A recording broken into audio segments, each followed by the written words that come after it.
Olá, meu amigo, minha amiga, e você está em mais um hashtag OABRJ Debate. Aqui no nosso programa nós sempre discutimos temas relacionados à cidadania, ao direito e à justiça. E hoje nós vamos falar aqui de um tema muito interessante, muito importante para a história do Brasil e para a cidadania. Nós vamos falar sobre a reparação da escravidão negra aqui no Brasil. E quem está conosco aqui no estúdio é o Dr. Humberto Adame, ele que é o presidente da Comissão Nacional da Verdade da Escravidão Negra do Brasil, do Conselho Federal da OAB e também presidente da mesma comissão estadual, nesse caso, né, aqui no Rio de Janeiro também da nossa OAB. E o nosso tema hoje, como a gente abriu aqui no programa, vai tratar de uma questão que hoje está muito focalizada e também está recebendo olhares muito críticos.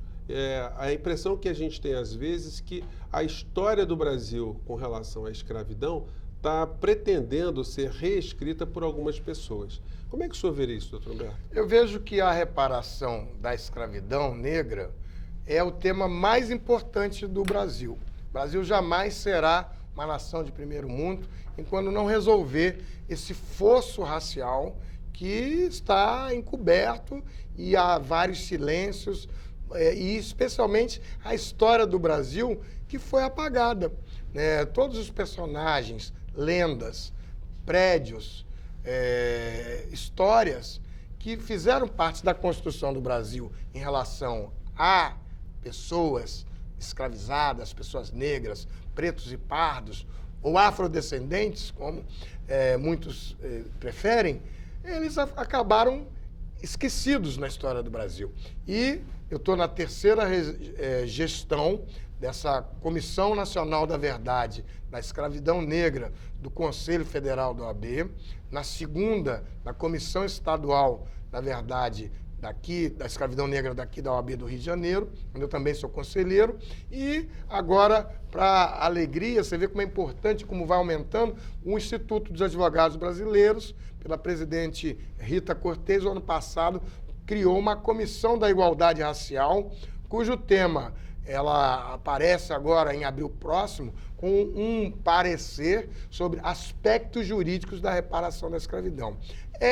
De longe, o tema mais importante da nação brasileira, como construção, porque uma grande parcela da população, ela ficou com o racismo, chamado racismo institucional, o racismo estrutural, que percorre qualquer lugar que você entrar na vida brasileira, você vê as pessoas negras como cidadãos de segunda classe. É célebre já o triângulo que você tem em qualquer lugar que você olha para o Brasil, onde o preto é fundo e na medida que você vai subindo, ele vai se embranquecendo e vira... Alguns acham que estão numa Dinamarca, lá na ponta do triângulo. Mas, na verdade, uma grande questão é agora se é a minoria. É a minoria. Mas a minoria é a maioria da população, a preta e parda, nos termos do IBGE. E essa maioria, se você olhar para partidos políticos, empresas federais, empresas de administração pública federal e estadual, empresas privadas, universidades, você vê se reproduzir essa forma que remontam aos resquícios da escravidão. Pois é, doutor Humberto, desculpa.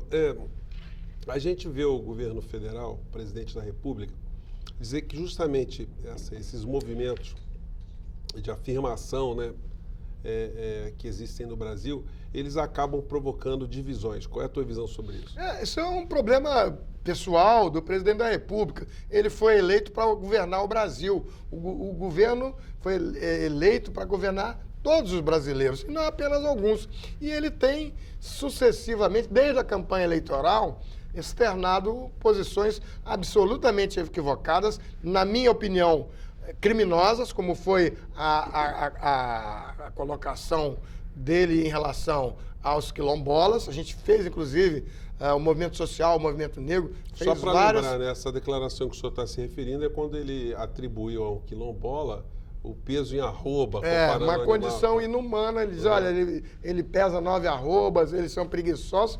E foram várias as denúncias que fizeram, tanto nas questões de crimes, como também em questão de condenação de danos morais, onde eu fui advogado do Frente Favela Brasil, um partido de informação que chegou a obter condenação em primeira instância, mas depois o tribunal entendeu que não havia e, lamentavelmente, o Ministério Público Federal não recorreu, porque seria importante ver essa discussão se a imunidade parlamentar ela pode abranger essas ofensas públicas e coletivas. E o Supremo Tribunal Federal achou que era só um incômodo. E a gente vê essa resistência em haver esse tipo de condenação em cada vez mais surgirem na esteira da campanha eleitoral pessoas que têm afrontado significativamente o direito das outras pessoas de coexistir, de existir. Há pouco tempo atrás, nós vimos um nazista ir impunemente para um bar em Unai, e a gente vê isso cada vez mais, essas coisas que estavam adormecidas surgir. Parece a sensação que a gente tem é que abrir os portões do inferno e de lá todos os demônios estão saindo para vir nos assombrar. Quer dizer, a ignorância está empoderada. Né? Completa, absoluta e cada vez maior. Mas eu quero dizer que essa é uma das coisas que o movimento negro ensina. Não há outra solução a não ser a vitória, o trabalho e a fé na advocacia. Cada vez mais a advocacia tem sido importante. Eu estou aqui para reafirmar essa fé na advocacia. A gente tem na Comissão Nacional da Verdade a Comissão Nacional da Verdade da Escravidão, porque é para não confundir a Comissão da Verdade da Tortura. A tortura trabalhou em 20 anos de ditadura. A Comissão Nacional da Verdade da Escravidão trabalha na escravidão que foram mais de 350 anos e que persiste com seus efeitos sinistros até hoje. Qual o propósito da comissão? Assim, o que vocês vislumbram assim como um horizonte mais palpável?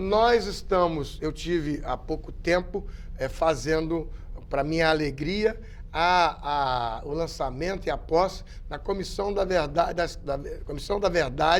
Comissão Estadual da Verdade da Escravidão Negra da OAB do Maranhão. É a 17ª estadual que se coloca em 3 gestões, e você vê que há que se perguntar porque ela não está nas 27 seccionais, porque há resistência.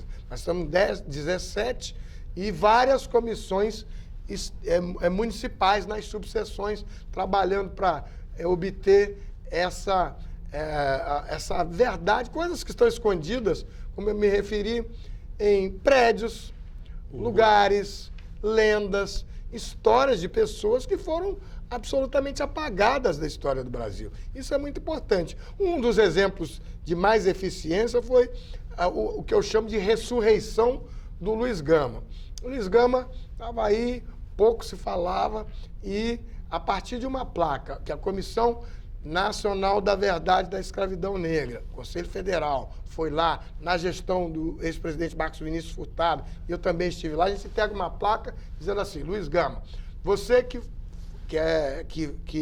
conseguiu libertar mais de 500 africanos escravizados, quando a lei já dizia que eles não poderiam estar escravizados, você que foi advogado dos que não podiam pagar, você que era maçom, você que fez tantas coisas importantes, e que não conseguiu ser reconhecido como advogado porque ele era preto, no Lago de São Francisco. Então, desde essa placa que nós fomos lá entregar no Instituto, para os descendentes do Instituto Luiz Gama, que é presidido pelo professor doutor Silvio Gama. Mas vocês conseguiram encontrar descendentes? Tem um tataraneto dele, foi lá receber, acho que é o senhor Cândido Ebenezer, e ele recebeu a placa como descendente do Luiz Gama, e tem todo o trabalho do Instituto Luiz Gama. Tem o túmulo dele lá em São Paulo. E a placa dizia assim: Luiz Gama, mais que advogado, é herói da pátria. Hoje, Luiz Gama, uma lei agora do governo Temer, é patrono da abolição da escravidão,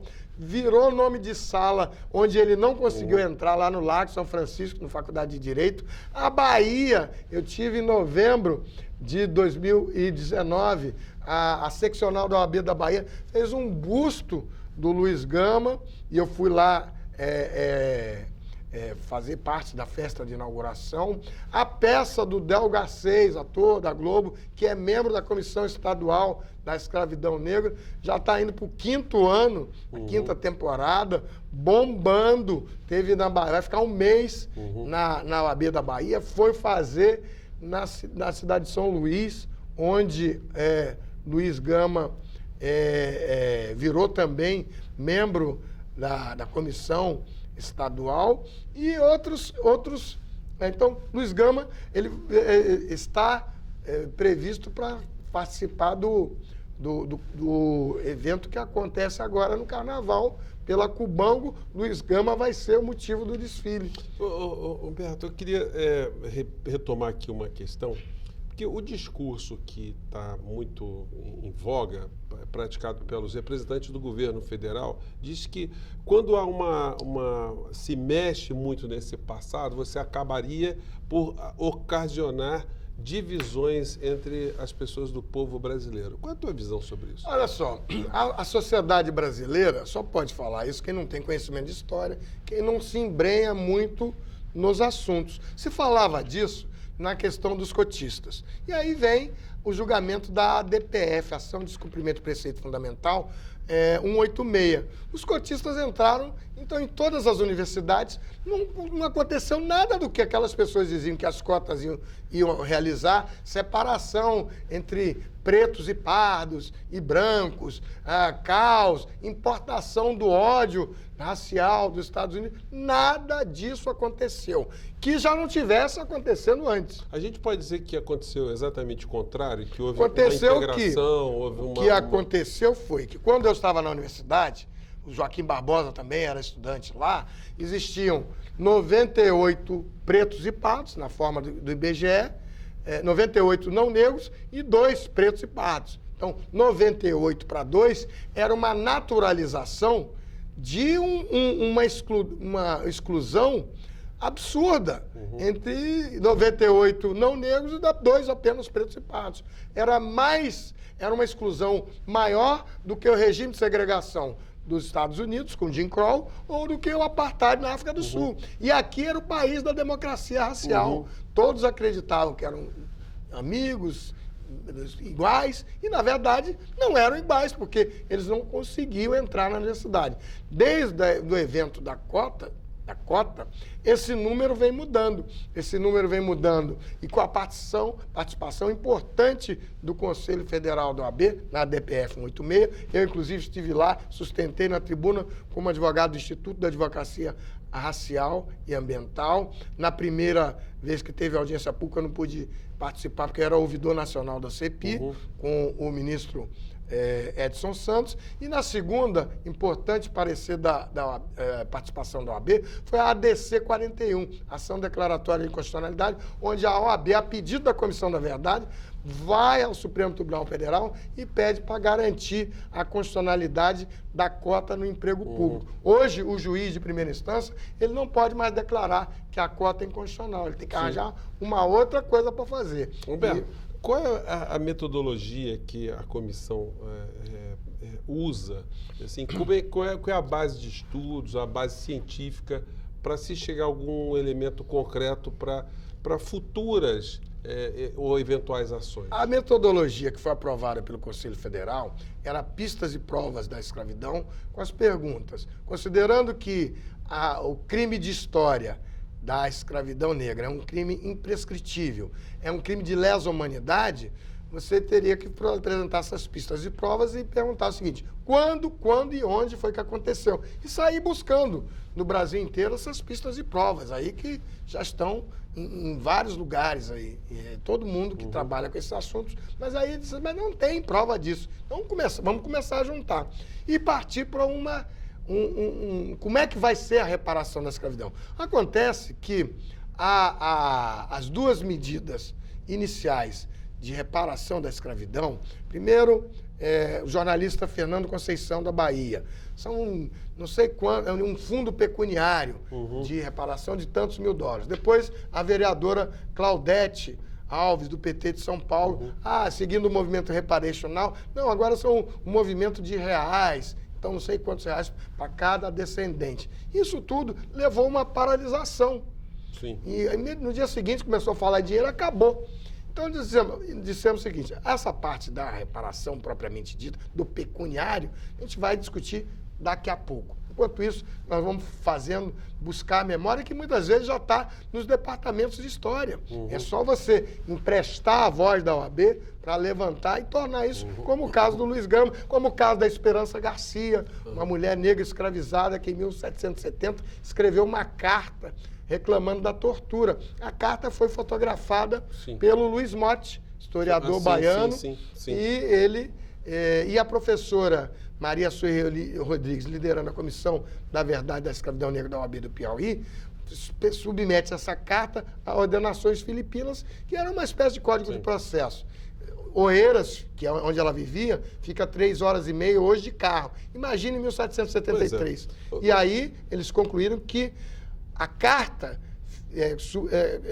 tinha os requisitos das ordenações filipinas, uma espécie de código de processo. E aí, Esperança Garcia é proclamada primeira advogada do Piauí. Doutor Humberto, nós demos apenas o pontapé inicial, porque o tema ele é fundamental, ele é importante, apesar de sofrer algumas críticas, né, negacionistas até, né, que dá até para a gente abordar e aprofundar somente nesse aspecto. Doutor Humberto, a gente está chegando aqui na parte final do nosso programa. Eu queria que o senhor acrescentasse aí suas considerações finais e deixasse já uma dica para o próximo programa.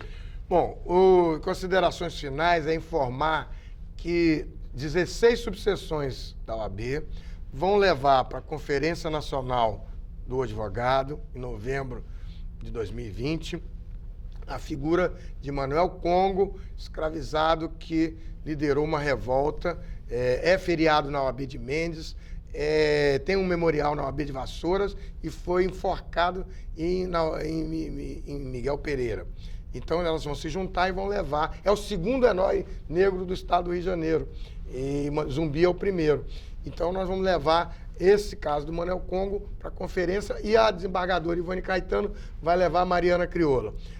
E dizer que a gente sempre encerra o seguinte: nós vamos fazer tremer o chão dessa terra.